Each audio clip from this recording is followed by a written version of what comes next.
Hi, we will analyze this Kundli that we have today. And here we can start with Lagna chart and Navamsha chart. And one more very important chart which people miss mostly is Chalit chart. So I will explain each and every aspect of this, and we will also understand the importance of nakshatra lords and how relevant they are when we are reading a kundli. So the first rule when we are reading a kundli is basically we have to see what where the lagnesh is placed.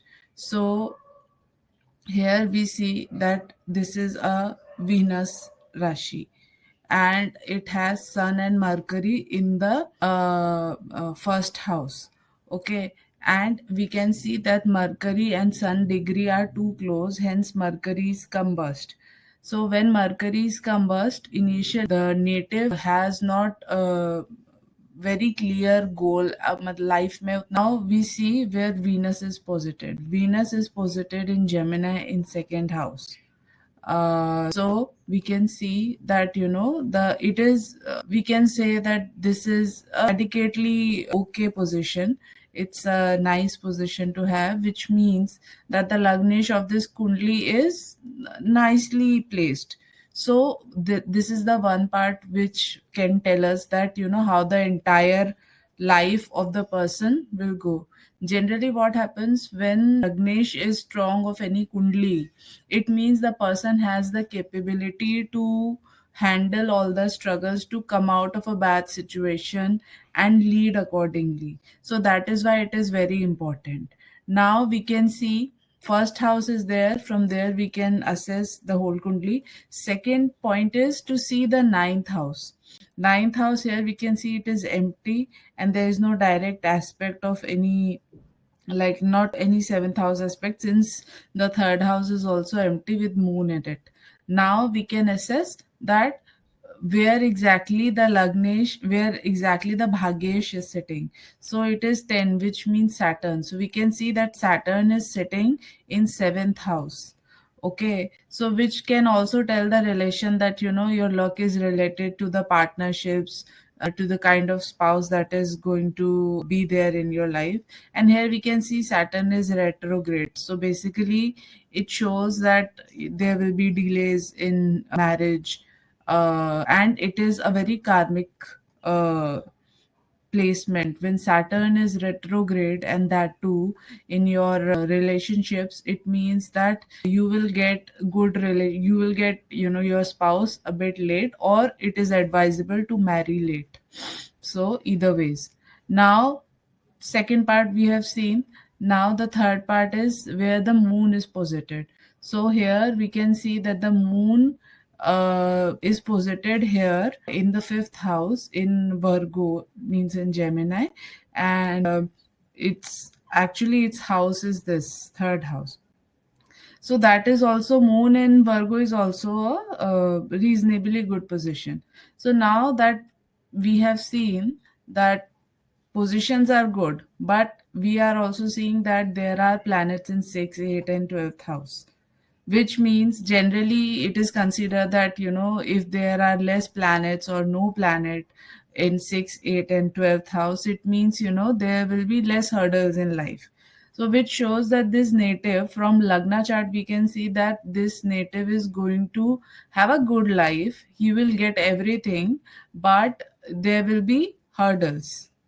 Okay, this is what we can see from the Lagna chart. Now, if we consider the Navamsha chart, we can see how the movements of planets are happening. And basically, Navamsha chart is considered, people say that it is for marriage, but no, basically, Navamsha chart is applicable when the native crosses 35 years of age, which is basically 30 to 35 is that same age when the marriage happens. So we can infer that because marriage also happens at that age, and this is the chart of that age onwards. So one can say that okay, fine, I mean, this is also a marriage chart, but this is the life, your this is the native's life, this is the life, this is the tendencies he's born with, he or she is born with. In this case, the native is a man, so he's born with. And this is the snapshot of stars positions after he's going to achieve some maturity in life, which is basically after 30 to 35 years. So here we can see the changes in planet. In the first house, it was Sun and Mercury, where Mercury was debilitated. Now we can see here it is Jupiter and Rahu. People say that Jupiter and Rahu, when they are together, it makes a Guru Chandal yoga, and it is not very good.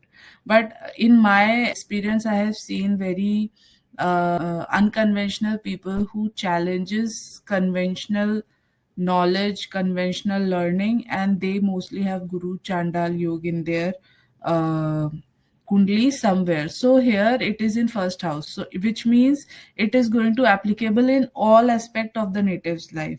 Sometimes it happens that it is there in fourth house, let's say, or it is there in fifth house, let's say. So it means when it is there in fourth house, it means the person applies his unconventional thoughts, unconventional way of doing things in his domestic life only. When it comes to fifth house, it means that the person applies his unconventional knowledge, uh, you know uh, in things which are related to fifth house matters, such as children, romance, creativity, which means that the person would be very highly creative. So we can say that. So here we are seeing that the person who had sun in the first house, which means, good leadership qualities initially in the life, which, he matured into somebody who has knowledge and in a very unconventional way. So basically, this entire first house combination and transition shows the maturity of a person from being very authoritative to very knowledge based kind of a person, that we can see. Now when we see generally, when we have to see marriage aspects of the native, we see the seventh house of Navamsha chart, which is this, where Saturn, Ketu and Venus all are sitting in eighth Rashi, that is Scorpio, which is a Mangal Rashi. So here we can see that in the entire chart, the concentration of planets are maximum here in this seventh house, which means that the entire life of native will put lot of emphasis. It will be very important. Relationships, marriage is very important to the native. So here we can see that Saturn is there, Venus is there, and Ketu is there. Generally, it is the general opinion of having Ketu in seventh house is that probably marriage won't last, because Ketu is karak of breaking things, ending things, cutting things off. So, but here there is never a simple explanation of anything, and this is a different kind of interpretation where we have to see everything, and the entire chart works in tandem. So here, basically, if the spouse of the native is of spiritual nature, is a bit inclined towards religious needs, then this marriage will survive. So we can see things like that, and we can interpret things accordingly. Now, one very important chart which generally is not taken under consideration is the Chalit chart. So in Chalit chart, what happens that the exact position of planets are there, and we always have to consider it when we are actually checking the Mahadashas. Now we can see that there are certain planets with respect, we see this with respect to the Lagna chart. So here we can see Mercury, Sun in the same place, Venus in the same place, Rahu in the same place, Moon in the same place, Ketu in the same place, Saturn in the same place. So two planets moved. One is Mars. Mars went from 8th house to 9th house, which means it came into the destiny, bhagya sthan of the kundli. And Jupiter moved also ahead from 10th house to 11th house. So we have to understand that when the Mahadasha of Jupiter will start, it won't give the results which is related to 10th house. it will give the results which are related to the significators of 11th house. Similarly, when the Mahadasha of Mars will start for the native, we are not supposed to look at the 8th house. We are supposed to look at the 9th house and its significators. Otherwise, there will be a massive mismatch in the prediction. Also, when we are looking at the kundli, these are the planets, okay, but we have to take the nakshatras and nakshatra lords also under consideration. So I have prepared the entire table. Here we can see in which house, in which rashi, and the and the nakshatra lord, the pada, and the basic summary. And we can, there is a relationship also of planet and the rashi. So from this we can see the, we can gauge the impact of any placement. So here we can see that the ascendant of the native is in Taurus Rashi with Nakshatra Rohini, which is a moon's nakshatra, and the pada is 2. So in second pada, generally it is related to beauty, luxury, sensuality, and artistic inclination. Which means when we see anything which is related to first house, which means the physical body, the native's looks, native's personality. So which can indicate that either the native is very much interested in luxury, he likes beauty, have artistic inclination, or maybe put emphasis on his or her own look. So that can be seen from this ascendant. Now if we move forward, we can see that sun is there in the first house as well in Kritika nakshatra. Now here we can see that sun is in Taurus, which is basically the enemy sign, because Taurus is Venus and sun do not go together. But when we see that the nakshatra is Kritika, which is also of sun's nakshatra, so here we can see that sun is coming double, in the both sides in the nakshatra. So hence the impact of Taurus, which means Venus, will be a bit less, and the impact of sun and its significators or its impact will be more.